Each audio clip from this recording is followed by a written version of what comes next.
วันนี้ฝนตกค่ะวันนี้วันที่31 สิงหาคมค่ะดีใจว่าฝนตกกำลังจะออกจากบ่อค่ะน้องเบบี้น้องเชอรี่สีทองวันนี้เราก็อาบน้ำให้น้องเบบี้นะคะแล้วฝนก็ตกมาค่ะดูเจ้าน้องเบบี้สิค่ะเบบี้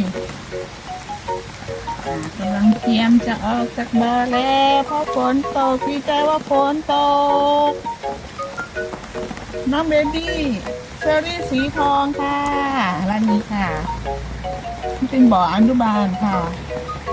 บ่ออนุบาลเด็กๆนะคะ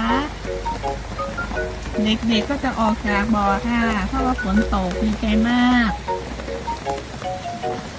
แบบนี้ออกจากบ้านค่ะน้องหอยเชอรี่สีทอง